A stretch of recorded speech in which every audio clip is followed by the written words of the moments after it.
Hello and good afternoon dear students. Radha Swami academy के इस educational digital platform पे आपका फिर से हार्दिक स्वागत है।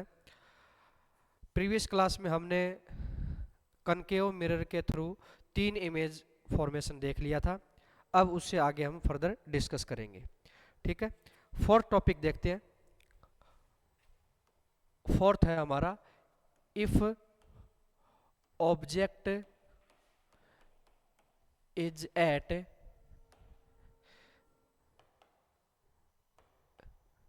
देखो डायरेक्ट लिख लेते हैं। ऑब्जेक्ट कहाँ पे है? सी एंड एफ, यानी सेंटर ऑफ कर्वेचर और फोकस के बीच में। ठीक है, तो ये हमारा मिरर है P F and C, between C and F. तो इसका रिजल्ट हमें पहले से पता होना चाहिए। क्या रिजल्ट रहेगा इसका कि इसकी इमेज है ना, ये 4 नंबर पे है, तो 4 नंबर की इमेज कहाँ पे बनेगी? 2 नंबर पे। 2 नंबर पे यानी बिटवीन सी एंड एफ होने की वजह से इमेज बनेगी beyond the sea, beyond the sea. तो रेज हम एक तो पैरेलल ड्रॉ कर लेते हैं। पैरेलल रेज आएगी वो कहाँ से जाएगी? फोकस से। और जो रेज फोकस से जाएगी वो क्या हो जाएगी? पैरेलल। तो ये यहाँ पे आके कट करेगी। ठीक है, यहाँ पे आके कट करेगी। इसका साइज देखो, साइज से क्या है? इनलार्ज्ड है। ठीक है, और नेचर इसका रियल एंड इन्वर्टेड है। और तीसरा क्या है? पोजीशन, तो बियॉन्ड सी है। ठीक है, तो पहला इमेज का पोजीशन क्या है? Beyond C, beyond C. Nature इसका क्या है? Real and inverted. और साइज क्या है इसका? इनलार्ज्ड। क्या है? इनलार्ज्ड। देखो बेसिकली ये 10th क्लास में आ चुके हैं। 12th के बोर्ड में इनका आने का चांसेस ना के बराबर है, लेकिन फिर भी हम थोड़ा सा रिवाइज कर लेते हैं। थोड़ा सा क्या पता कभी कोई क्वेश्चन में आ जाइए। ठीक है, फिफ्थ वाला एट फोकस, एट फोकस, यदि ऑब्जेक्ट कहाँ पे हो? फोकस के ऊपर हो। तो ये कौन सी कंडीशन होगी? फिफ्थ वाली। और फिफ्थ वाली कंडीशन में क्या होगा कि इमेज बनेगी वो कहाँ पे बनेगी? इन्फिनिटी पे बनेगी। कहाँ पे बनेगी? इन्फिनिटी पे। तो ये पोल, फोकस और ये सेंटर। ऑब्जेक्ट कहाँ पे है? इन्फिनिटी पे। रेज देखो पैरेलल जाएगी, पैरेलल जो रेज आएगी वो कहाँ से निकल जाएगी? फोकस से। अब मान लो एक रेज हम ये ड्रॉ कर लेते हैं कि एक रेज ऐसे जा रही है जैसे पीछे से कहाँ से आई हो? सेंटर से आई हो। ठीक है, ऐसे बढ़ा के देखते तो ऐसा लगता है जैसे पीछे कहाँ से आई हो? सेंटर से आई हो। ठीक है, सेंटर से। तो जो रेज सेंटर से आती है वो वापस कहाँ से लौट जाएगी? सेंटर से ही लौट जाएगी ऐसे। ठीक है, अब ये रेज दोनों क्या हो गया? आपस में गैप इक्वल आ रहा है, पैरेलल होगी। अब ये कभी भी एक दूसरे को इंटरसेक्ट नहीं करेगी, यानी इमेज कहाँ पे बनेगा? इन्फिनिटी पे बनेगा। कहाँ पे बनेगा? इन्फिनिटी पे। तो इसमें क्या होगा? सबसे पहले position at infinity, at infinity. Second है नेचर रियल एंड इन्वर्टेड। और थर्ड है साइज हाईली इनलार्ज्ड। क्या बनेगा? हाईली इनलार्ज्ड बनेगा, हाईली इनलार्ज्ड। ठीक है, ये 5 कंडीशन हो गई। अब 5 कंडीशन के अलावा 6 कंडीशन मैंने पहले भी बताया था कि ये क्या बनेगा? रियल एंड इन्वर्टेड के बजाय वर्चुअल एंड इरेक्टेड बनेगा। क्या बनेगा? Virtual and erected. अब देखो वर्चुअल का मीनिंग क्या होता है? रियल का मीनिंग होता है कि उस इमेज को कर्टेन पे ऑब्टेन किया जा सकता है। ठीक है, यानी उसको कर्टेन को यदि हम टच करेंगे तो इमेज में भी क्या होगा? थोड़ा फ्लिकरिंग हो सकता है। ठीक है, वर्चुअल ये होता है कि मान के चलो हम सुबह सुबह कॉम्ब करके आते हैं प्लेन मिरर के आगे, तो हम मान लो कि उससे 2 मीटर दूर खड़े हैं। ठीक है, लेकिन फिर भी हमारी इमेज है ना उसमें 2 मीटर दूरी दिखेगी। और मिरर की विड्थ कितनी है? लगभग 2 मिलीमीटर या 3 मिलीमीटर। ठीक है, ठीक है, लेकिन फिर भी वो दो जितना डिस्टेंस पे हम खड़े डिस्टेंस पे इमेज दिख रही है। इसका मीनिंग रियलिटी में तो नहीं है इतना देर, क्योंकि मिरर तो 2 या 3 मिलीमीटर विड्थ है उसकी, फिर भी वो इतना दूर दिख रहा है। इसका मीनिंग क्या है? वो वर्चुअल है। ठीक है, क्या है? वर्चुअल है। और वर्चुअल इमेज हमेशा कहाँ पे बनेगी? बियॉन्ड द मिरर, यानी मिरर के अंदर बनेगी। ठीक है, तो सिक्स्थ वाली कंडीशन कौन सी है? बिटवीन एफ एंड पी, यानी फोकस और पोल के बीच में। तो ये मिरर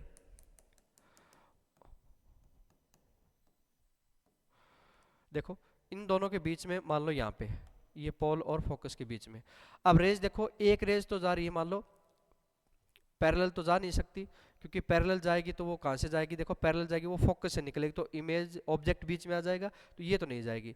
तो हम क्या मान लेते हैं, एक रेज कैसे जा रही है कि यहाँ से जा रही है पोल से, तो पोल से जाने वाली रेज क्या आ जाएगी, वापस पोल से आ जाएगी, ठीक है। और एक रेज ऐसे जा रही है जैसे पीछे कहाँ से आई हो, सेंटर से आई हो, ऐसे जा रही है जैसे पीछे कहाँ से आई हो, सेंटर से। अब ये जाके वापस यहीं से आ जाएगी,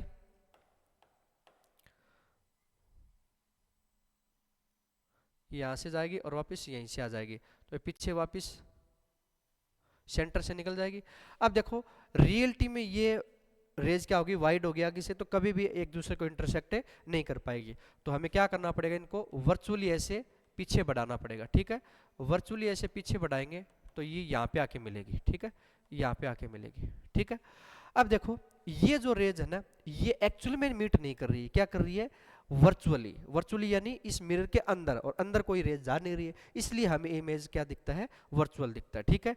हालांकि इसमें देखो ये इतनी डिस्टेंस आ रखी है, लेकिन मिरर के अंदर इतनी डिस्टेंस पॉसिबल नहीं है, इसलिए ये इमेज क्या कहलाएगी, वर्चुअल। और वर्चुअल इमेज हमेशा कैसी होगी, इनवर्टेड सॉरी इरेक्टेड होगी। कैसी होगी, इरेक्टेड, यानी इसका टॉप टॉप पे रहेगा और बॉटम में बॉटम पे रहेगा, ठीक है ना, कोई चेंज नहीं आएगा। तो इसमें देखो पहला है पोजीशन, तो क्या आएगा, बियॉन्ड द या behind the mirror, behind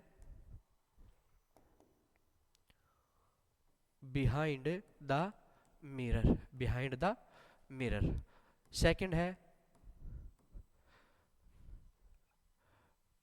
size, तो क्या होगा, इनलार्ज्ड। सेकंड क्या है, इनलार्ज्ड। और नेचर कैसा है इसका, virtual and erected, virtual and erected, virtual and erected, ठीक है। एक सेकंड, और सेल चेंज कर लेता हूँ बैटरी के।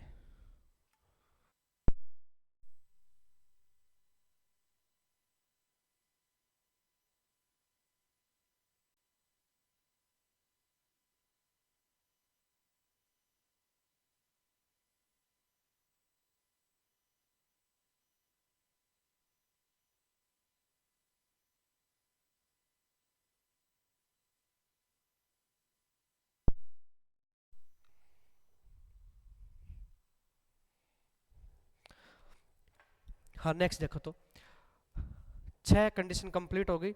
अब हम नेक्स्ट देखते हैं कन्वेक्स लेंस मिरर के लिए, कन्वेक्स मिरर के लिए। देखो कन्वेक्स मिरर में दो ही कंडीशन बनेगी, दो ही पोजीशन बनेगी, एक तो बनेगी इन्फिनिटी और एक बनेगा नियर द मिरर, ठीक है ना। इन्फिनिटी में देखो ये एक मिरर है कन्वेक्स, क्यों बनेगी दो, क्योंकि इसका पोल तो यहाँ है, लेकिन फोकस इसका इनसाइड है, राइट साइड है, और सेंटर भी राइट साइड है। और ऑब्जेक्ट हमेशा कहाँ पे रखा जाता है, लेफ्ट साइड रखा जाता है। तो लेफ्ट साइड में कोई पॉइंट नहीं है, सिर्फ पी है और इन्फिनिटी है। तो क्या करेंगे, पहले तो रखेंगे इन्फिनिटी पे, और दूसरा क्या पे है, ये है एट ए इन्फिनिटी, एट ए, ये इन्फिनिटी का सिंबल होता है, ठीक है। और दूसरा है between pole and infinity, between pole and infinity. इसका मीनिंग क्या, नियर द, इसको ऐसे लिख सकते हैं, नियर द मिरर, या फिर बिटवीन इन्फिनिटी एंड पोल। ये दो टाइप के बनेंगे, दो ही बनेंगे इसमें कंडीशन, ठीक है।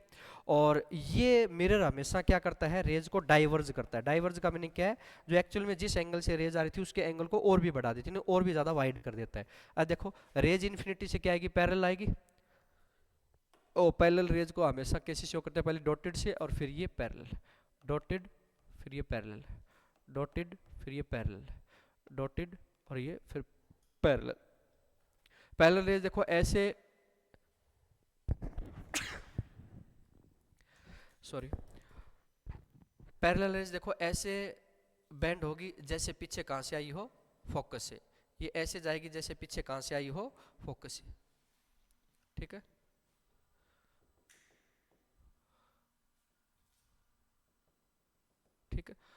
और ये ऐसे बैंड होगी जैसे पीछे कहाँ से आई हो, फोकस से। ठीक है, तो इसका मीनिंग क्या हुआ, ये रेज आ रही है और ये रेज वापिस से जा रही है, ये रिफ्लेक्टेड है। ठीक है, तो इसका साइज क्या होगा, पॉइंट साइज। कैसा होगा, point size.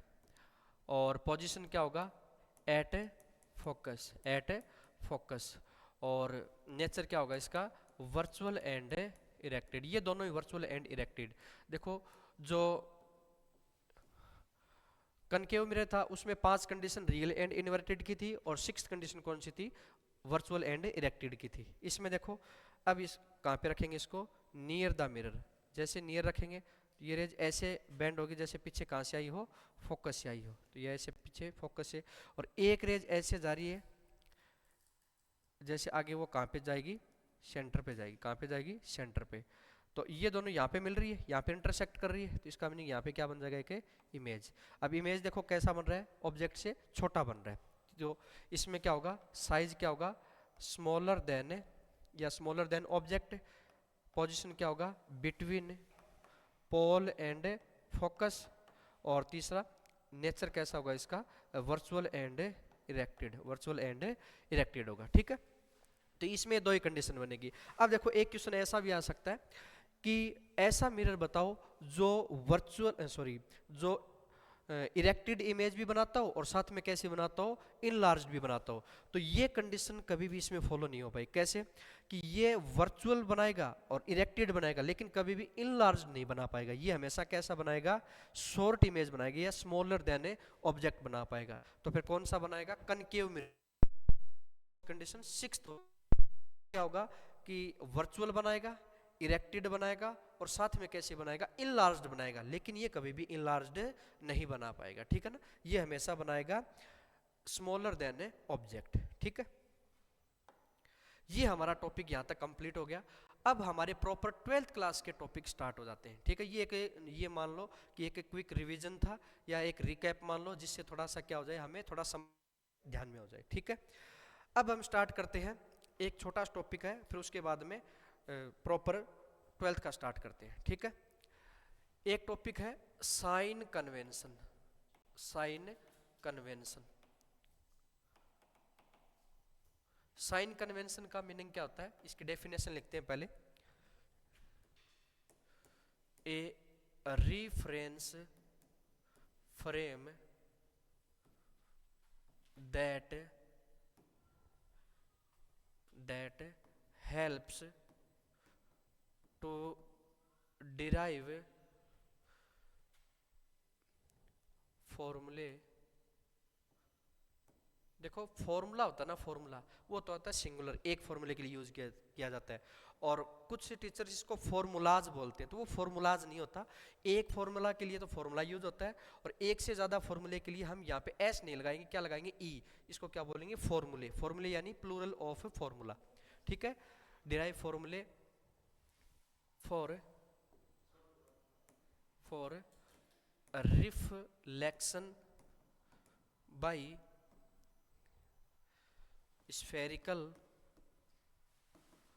spherical mirror and refraction by spherical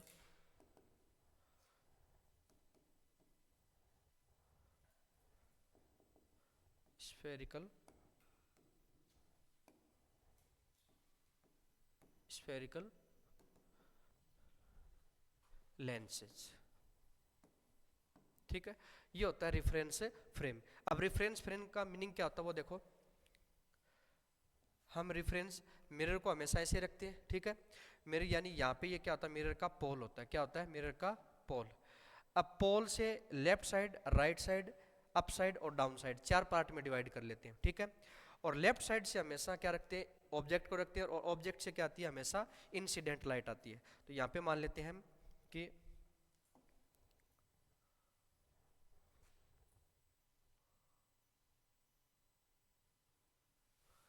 ये देखो, ये है इंसिडेंट लाइट। इंसिडेंट लाइट इस साइड जा रही है, ठीक है। डायरेक्शंस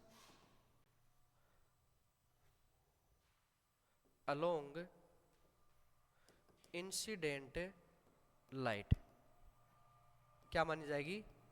पॉजिटिव मानी जाएगी। क्या मानी जाएगी? पॉजिटिव। यानी इंसिडेंट लाइट के अलोंग हम चलते जा रहे हैं तो वो डायरेक्शन क्या कंसीडर की जाएगी? पॉजिटिव की जाएगी, ठीक है। और इस साइड जा रहे हैं तो directions against incident light negative. यानी इंसिडेंट लाइट तो इस डायरेक्शन में जा रही है और हम इस डायरेक्शन में जा रहे हैं तो ये क्या मानी जाएगी? नेगेटिव मानी जाएगी। और अप साइड जो भी डायरेक्शन होगी वो क्या मानी जाएगी? पॉजिटिव। और डाउन साइड जो भी होगी वो क्या मानी जाएगी? नेगेटिव। ये सिमिलर मैथ के जैसा, जो मैथ में हम ग्राफ नहीं बनाते क्या, ग्राफ बनाते हैं तो इसमें ये जो कार्टेशियन होता है इसमें ये क्या होता है? ओरिजिन पॉइंट होता है 0,0। तो यहाँ पे तो हमने क्या मान लिया? इसको पोल को। और वाई एक्सिस पे हमने क्या मान लिया? मिरर को, ठीक है। तो एक्स एक्सिस में प्लस एक्स एक्सिस, यानी एक्स एक्सिस में राइट साइड जाएंगे तो प्लस एक्स होता है इसलिए डायरेक्शन भी प्लस। ये माइनस एक्स होता है तो ये डायरेक्शन भी माइनस। ये प्लस वाई होता है तो हाइट भी प्लस। और ये माइनस वाई होता है तो ये डेप्थ भी क्या हो जाएगी? माइनस हो जाएगी, ठीक है। तो ये सेम है मैथ के जैसा है, ठीक है। अब सबसे पहला टॉपिक हमारा स्टार्ट होता है मैथमेटिक्स, सॉरी फिजिक्स का, ऑप्टिक्स का। पहला टॉपिक है कि prove R equals to 2F। ऐसा क्यों सुना था? क्या आता है? Prove R equals to 2F। या फिर इसको ऐसे लिख सकते हैं कि prove that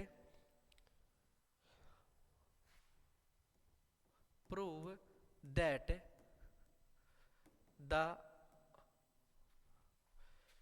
radius of curvature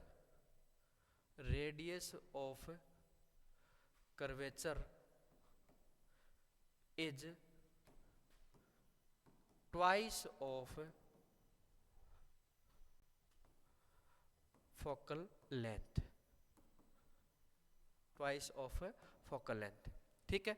तो ये एक छोटा सा न्यूमेरिकल या सॉरी छोटा सा एक डेरिवेशन आता है तो इसको हम प्रूव करके देखेंगे, ठीक है। प्रूव करने के लिए देखो अभी तक हम क्या पढ़ रहे हैं? रिफ्लेक्शन पढ़ रहे हैं। और रिफ्लेक्शन में दो ही डेरिवेशन आएंगे, एक तो ये आएगा और एक आएगा मिरर फॉर्मूला, ठीक है, जो 10th क्लास में पढ़ा था। अब हम उसका क्या करेंगे? डेरिवेशन करेंगे। तो पहला ये देखो, मिरर कौन सा लेंगे इसमें? हम कनकेव मिरर लेंगे। कौन सा मिरर लेंगे? कनकेव मिरर लेंगे, ठीक है। अब ये मानते हैं कि एक रेज क्या आ रही है? पैरेलल आ रही है। क्या आ रही है? पैरेलल। और पैरेलल जो भी रेज आती है वो हमेशा कहाँ से पास आउट होगी? फोकस से। तो ये फोकस से पास आउट हो गई, ठीक है। अब ये जो मिरर था ये किसका पार्ट था? स्फेरिकल, एक ग्लास का पार्ट था, ठीक है। और स्फेरिकल ग्लास का पार्ट था तो इसमें क्या है? ये इसका सेंटर था उसका। और ये सेंटर से लेके पोल के बीच में उसकी क्या थी? डिस्टेंस थी। क्या थी? डिस्टेंस थी, ठीक है। अब मैथ में आपने ये पढ़ा होगा कि जो भी रेडियस होती है ना वो हमेशा टेंजेंट के ऊपर क्या बनाती है? 90 डिग्री बनाती है, ये पढ़ा है। और टेंजेंट के ऊपर 90 डिग्री बनाने का मीनिंग क्या हुआ कि ये देखो ये रेडियस ही है भाई, सेंटर से जो भी लाइन पास जाएगी वो हमेशा रेडियस कहलाएगी। अब ये यहाँ पे एक सरफेस मान लिया ऐसा, तो ये इसके ऊपर क्या बनाएगी? 90 डिग्री बनाएगी। क्या बनाएगी? 90 डिग्री बनाएगी। इसका मीनिंग क्या है कि इतने से पार्ट को हमने क्या मान लिया? एकदम स्ट्रेट लाइन मान लिया। तो इस स्ट्रेट लाइन के ऊपर ये क्या हो जाएगा? परपेंडिकुलर, जो कहाँ से पास आउट हो रहा है? सेंटर से। तो इसको हम क्या मानेंगे फिर? नॉर्मल मानेंगे, क्योंकि हमने देखा था कि जो रिफ्लेक्टर सरफेस होती है ना, रिफ्लेक्टर सरफेस, और जहाँ पे लाइट इंसिडेंट होती है वहाँ पे हम एक लाइन ड्रॉ करते थे इमेजिनरी, और वो क्या होती थी? रिफ्लेक्टर के परपेंडिकुलर होती थी। जो परपेंडिकुलर लाइन होगी उसको हम क्या बोलेंगे? यहाँ पे नॉर्मल बोलेंगे। क्या बोलेंगे? नॉर्मल, ठीक है। तो ये क्या होता है? नॉर्मल होता है। तो ये भी किसकी तरह बिहेव करेगा? नॉर्मल की तरह बिहेव करेगा, ठीक है। तो नॉर्मल की तरह बिहेव करेगा। तो ये हम थोड़ा सा हटा देते हैं यहाँ से, ठीक है। अब देखो नॉर्मल की तरह बिहेव करेगा। मान के चलो कि हम ये इंसिडेंट लाइट है, इंसिडेंट लाइट। और इंसिडेंट लाइट नॉर्मल के साथ जो एंगल बनाती है उसको क्या बोलते हैं? Angle of incidence. हम मान लेते हैं इसको कितना, थीटा। क्यों मान लेते थीटा? क्योंकि एंगल ऑफ इंसिडेंस और एंगल ऑफ रिफ्लेक्शन दोनों क्या होते हैं, मैग्नीट्यूड में सेम होते हैं। तो ये थीटा है तो ये भी कितना हो जाएगा, थीटा हो जाएगा। ये थीटा तो ये भी कितना हो जाएगा, थीटा हो जाएगा। अब देखो मैथ में आपने ये भी देख पढ़ा होगा छोटी क्लासों में कि दो पैरेलल लाइन को यदि कोई एक ओब्लिक लाइन कट कर रही है तो यहाँ पे एक जेड शेप बनती है। देखो ये जेड शेप बन रही है ना, देखो ये जेड शेप बन रही है यहाँ से लेके और यहाँ तक, ये जेड शेप बन रही है। तो जेड के अंदर जो एंगल होते हैं ये थीटा है तो ये भी कितना होगा, थीटा होगा। क्या होगा, इसको क्या बोलते हैं, अल्टरनेट इंटीरियर एंगल बोलते हैं। क्या बोलते हैं, अल्टरनेट इंटीरियर एंगल।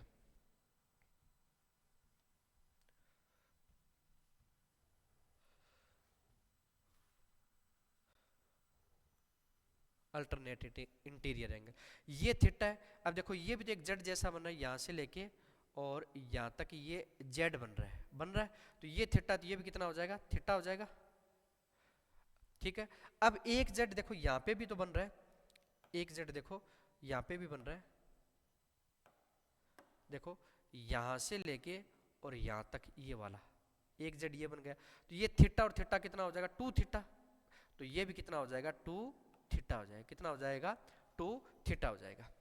ठीक है। अब देखो यहाँ पे अब ट्रिग्नोमेट्री अप्लाई करते हैं, जियोमेट्री और ट्रिग्नोमेट्री दोनों अप्लाई करते हैं। अब देखो यहाँ पे जो हाइट है ना, ये वाली हाइट है, ये इस पॉइंट को मान लेते हैं एम, और ये जो पॉइंट है ना, ये पॉइंट पी डैश है। ये पी डैश इसके ऊपर क्या ओवरलैप है, यानी बिल्कुल इसके टच में है। तो पी डैश और पी को आप एक ही मान सकते हो। ठीक है ना, क्या मान सकते हो, एक ही मान सकते हो। अब देखो ये फोकस है, क्या है, फोकस है। ठीक है। और फोकस और पोल के बीच की डिस्टेंस क्या होती है, एफ और पी के बीच की डिस्टेंस एफ, स्मॉल एफ। देखो कैपिटल एफ तो किसके लिए यूज होता है, पॉइंट के लिए, यानी उस पॉइंट को शो करने के लिए, और स्मॉल एफ होता है उसकी लेंथ को शो करने के लिए। ठीक है। और सी और पी के बीच की डिस्टेंस क्या होती है, कैपिटल आर, यानी रेडियस ऑफ कर्वेचर होती है। ठीक है। तो अब देखो यहाँ पे हम पहला लगाते हैं ट्रिग्नोमेट्रिक रेशियो टेन थीटा। अब टेन थीटा की वैल्यू, टेन थीटा की वैल्यू देखो यहाँ पे टेन थीटा, टेन थीटा क्या होगा, परपेंडिकुलर अपॉन में बेस। तो परपेंडिकुलर क्या है यहाँ पे एम पी, और अपॉन में बेस क्या है, सी पी। क्या है, सी पी। और दूसरा क्या है, टेन टू थीटा। कौन से ट्राइंगल में, इस ट्राइंगल में, ये क्या हो जाएगा, टेन टू थीटा। तो ये क्या हो जाएगा, एम पी अपॉन में एफ पी। क्या हो जाएगा, एम पी अपॉन में F P, M P upon में एफ पी। अब देखो ये जो लेंस या मिरर होते हैं ना, ये बहुत ही छोटे होते हैं, और इनमें जो एंगल बनता है ना, जो एंगल बनता है वो क्या होता है, वेरी स्मॉल होता है। क्या होता है, वेरी स्मॉल होता है। और वेरी स्मॉल एंगल में यहाँ पे आपको इस चैप्टर में अच्छे से ध्यान रखना, बार बार ये यूज होगा कि साइन थीटा, क्या, साइन थीटा और टेन थीटा, यदि ये वेरी सॉरी एंगल यदि छोटे हो, बिल्कुल छोटे हो, ठीक है, तो साइन थीटा और टेन थीटा की वैल्यू क्या हो जाएगी, लगभग थीटा ही हो जाएगी। क्या हो जाएगी, लगभग थीटा ही हो जाएगी। इसको क्या मानेंगे, थीटा ही मानेंगे। यानी जो एंगल की वैल्यू है वो ही क्या हो जाएगी, सेम वैल्यू आ जाएगी। ठीक है। अब देखो इसको हम क्या मान सकते हैं, लगभग थीटा मान सकते हैं, और इसको हम क्या मान सकते हैं, टू थीटा मान सकते हैं। क्या मान सकते हैं, टू थीटा। इसको इक्वेशन नंबर 1 और इसको इक्वेशन नंबर 2। अब देखो एक काम करो, इक्वेशन नंबर 1 को इसको छोड़ दो, अब ये छोड़ दो। क्यों, क्योंकि इसकी जगह तो हमने थीटा और टू थीटा लिख लिया। ठीक है। अब इक्वेशन नंबर 1 को किस में पुट कर दो, इक्वेशन नंबर 2 में। तो क्या आएगा, एम पी अपॉन में F P equals to two into theta की वैल्यू क्या आ जाएगी, एम पी अपॉन में सी पी।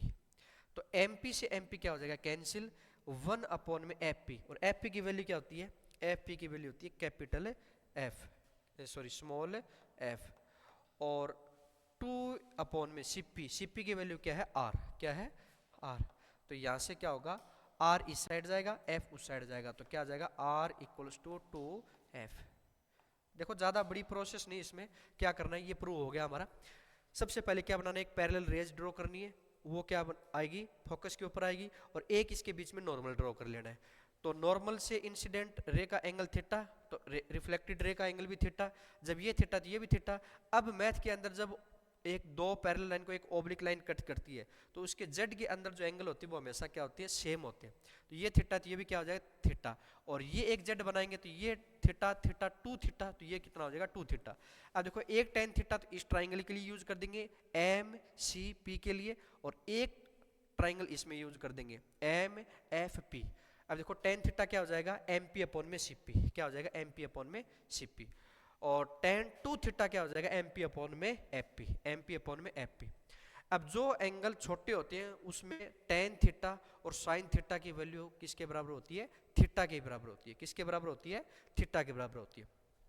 अब देखो टेन थीटा और टू थीटा को हटा दो यहाँ से, अब क्या बचेगा यहाँ पे थीटा, थीटा की वैल्यू किस में पुट कर दो, इसे इक्वेशन सेकंड में, क्या है एम पी अपॉन में सी पी, एम पी से एम पी कट हो जाएगा, one upon F P, F P को क्या लिखेंगे फोकल लेंथ स्मॉल एफ, और सीपी की जगह हम क्या लिखेंगे कैपिटल आर, तो क्या आ जाएगा टू अपॉन में आर, तो आर इक्वल्स टू क्या हो जाएगा टू एफ हो जाएगा। तो ये हमारा छोटा सा एक डेरिवेशन था, एक नंबर का क्वेश्चन में आ सकता है, ठीक है। अब जो डेरिवेशन आएगा वो इससे भी ज्यादा इंपॉर्टेंट है और काफी बार रिपीट हुआ है, तो उसके ऊपर आप स्टार लगा सकते हो, ट्रिपल स्टार, कि वो क्वेश्चन लगभग जनरली पूछा ही जाता है। उससे ज्यादा इंपॉर्टेंट अब आएगा, ठीक है, तो वो करते हैं। इससे पहले हम छोटे छोटे दो तीन क्वेश्चन कर लेते हैं। देखो question number one, if radius of curvature, if radius of curvature of a mirror is 20 centimeter, find its focal length। देखो मिरर दे रखा है, ये नहीं पता कि कनकेव मिरर है या फिर कन्वेक्स मिरर है, ये नहीं पता कि कनकेव मिरर होगा या फिर कन्वेक्स मिरर होगा, तो इसलिए R इक्वल्स टू क्या दे रखा है 20 सेंटीमीटर। अब हम ये नहीं लगा सकते, ना तो इसके आगे प्लस लगा सकते और ना ही माइनस। क्यों, देखो आपको साइन कन्वेंशन के बारे में बताया था कि जो लेफ्ट साइड की डिस्टेंस होती है वो माइनस में आती है, राइट साइड की डिस्टेंस क्या होती है प्लस में आती है। अब कनकेव मिरर होता तो क्या होता, आर इस साइड आता तो आर किस में आ जाता माइनस में, और यदि कन्वेक्स मिरर होता तो आर उस साइड जाता तो किस में आ जाता ये माइनस में। अब कोई भी आइडिया नहीं है तो इसको आप 20 लिख के छोड़ दो, तो आर इक्वल्स टू क्या होता है 2f, तो f इक्वल्स टू क्या हो जाएगा r अपॉन में 2, तो कितना आ जाएगा 20 सेंटीमीटर अपॉन में 2 यानी 10 सेंटीमीटर। इसका आंसर यहीं तक आएगा।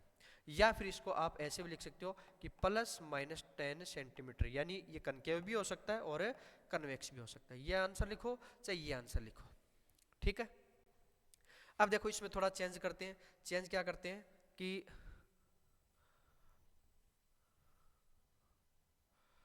जो ये मिरर है ना इसकी जगह हम क्या यूज कर देते हैं of A concave mirror, of A concave mirror, यानी मिरर अब की बार कौन सा यूज कर लिया कनकेव, तो R इक्वल्स टू कितना हो जाएगा माइनस का 20 सेंटीमीटर हो जाएगा। क्यों, क्योंकि कनकेव में लेफ्ट साइड होती है रेडियस, तो F क्या हो जाएगा R अपॉन में 2 यानी माइनस 20 अपॉन में 2 सेंटीमीटर, तो आ जाएगा माइनस। अब ये माइनस का मीनिंग ये नहीं है कि लेंथ माइनस में, लेंथ कभी भी माइनस में नहीं हो सकती, ठीक है ना, जीरो से छोटी कभी भी कोई लेंथ होती नहीं है, ठीक है। तो ये माइनस का मीनिंग क्या शो कर रहा है, ये सिर्फ और सिर्फ इसका साइन बता रहा है कि इसका साइड किस साइड है, डायरेक्शन बता रहा है कि ये मिरर कौन सा है कनकेव है। यदि माइनस है तो इससे पता लग जाएगा कि मिरर कौन सा है कनकेव, और यदि इसकी जगह प्लस आ जाता तो मिरर कौन सा हो जाता कन्वेक्स, ठीक है। और यदि यहाँ पे क्या वर्ड यूज करते कन्वेक्स, तो ये क्या आ जाएगा प्लस, और ये क्या आ जाएगा प्लस, और ये भी क्या आ जाएगा प्लस, ठीक है। तो ये दो क्वेश्चन हो गए। अब देखो एक मोस्ट इंपॉर्टेंट टॉपिक पढ़ते हैं हमें मिरर फॉर्मूला।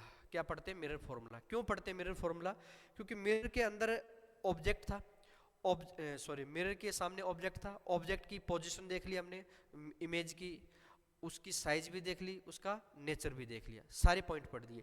अब ये भी तो होगा ना कि ऑब्जेक्ट आपने फर्स्ट कंडीशन पे रखा था, इमेज कहाँ पे बनी फिफ्थ कंडीशन पे, यानी वो तो था इन्फिनिटी पे और ये बना फोकस पे, यानी दूर से कहाँ बन गया पास बन गया।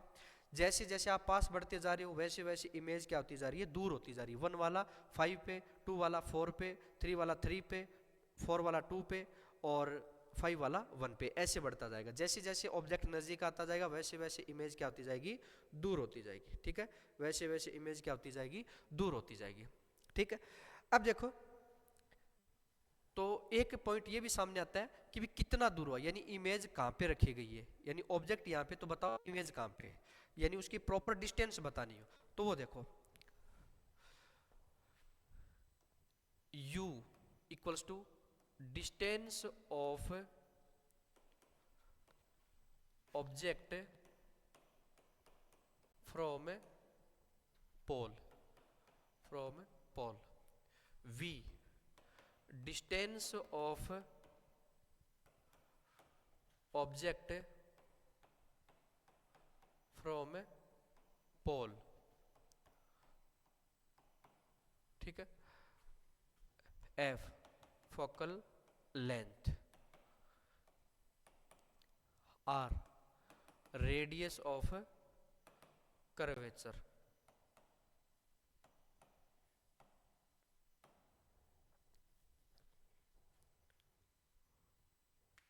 h dash height of image और h हाइट ऑफ ऑब्जेक्ट। ये पॉइंट अब काम में आएंगे, क्यों? क्योंकि ऑब्जेक्ट में आपने देखा ऑब्जेक्ट की हाइट और इमेज की हाइट हर बार सिमिलर नहीं आ रही थी, सिर्फ थर्ड कंडीशन में, इसलिए इमेज की हाइट और ऑब्जेक्ट की हाइट भी क्या हो जाती है, इंपॉर्टेंट हो जाती है। तो हम इसको भी फाइंड करेंगे। और u और v का मीनिंग क्या है, u है distance of object from pole और v क्या है, distance of object from pole. Sorry object लिख दिया दोनों बार, यहाँ पे क्या आएगा, डिस्टेंस ऑफ इमेज आएगा, distance of image from pole. अब देखो कनकेव मिरर ले लेते हैं एक बार। कनकेव मिरर में ये f है और ये क्या है, c है। तो इसमें ऑब्जेक्ट तो हमेशा यही रखेंगे, तो u हमेशा किस में आएगा, माइनस में। क्यों आएगा, क्योंकि लेफ्ट साइड है। ठीक है, v किस में आएगा, 5 कंडीशन में तो आएगा माइनस में। क्यों, क्योंकि 500 कंडीशन यहाँ पे बन रही है और छठी वाली कंडीशन कहाँ पे बन रही है, इसके पीछे, तो किस में आएगा, उसमें प्लस में आ जाएगा। ठीक है ना, 5 कंडीशन में माइनस में और छठी वाली कंडीशन में किस में आ जाएगा, प्लस में आ जाएगा। ठीक है, फोकल लेंथ इसकी किस में आएगी, हर बार माइनस में ही आएगी। क्यों, कनकेव है तो कनकेव हमेशा इसी साइड रखा जाएगा, तो फोकल लेंथ हमेशा माइनस में आएगी। रेडियस ऑफ कर्वेचर भी किस में आएगी, माइनस में। ऑब्जेक्ट की हाइट हमेशा किस में आएगी, प्लस में आएगी, क्योंकि ऑब्जेक्ट कहाँ रखा जाता है, प्रिंसिपल एक्सिस के अपसाइड रखा जाता है। ठीक है, और 5 कंडीशन में इमेज नीचे बन रही, इसका मीनिंग h डैश किस में आएगा, 5 कंडीशन में तो आएगा माइनस का, और 6th वाली कंडीशन में ऑब्जेक्ट यहां बनेगा तो h डैश किसका आएगा, प्लस का। ठीक है, तो ये बातें आपको अच्छे से ध्यान रखनी है। ठीक है, इन सभी का यूज करेंगे। अब देखो एक फॉर्मूला होता है जिसको हम बोलते हैं मिरर फॉर्मूला। ये क्या करेगा, ये ऑब्जेक्ट और इमेज की रिस्पेक्टिवली डिस्टेंस फाइंड करके देगा। ठीक है, मिरर फॉर्मूला लिख देता हूं पहले। क्या होता है, 1/f equals to 1/v plus 1/u, ये होता है। अब ये फॉर्मूला होता है, इसको हम क्या करेंगे, डिराइव करेंगे। क्या करेंगे, डिराइव करेंगे। ठीक है,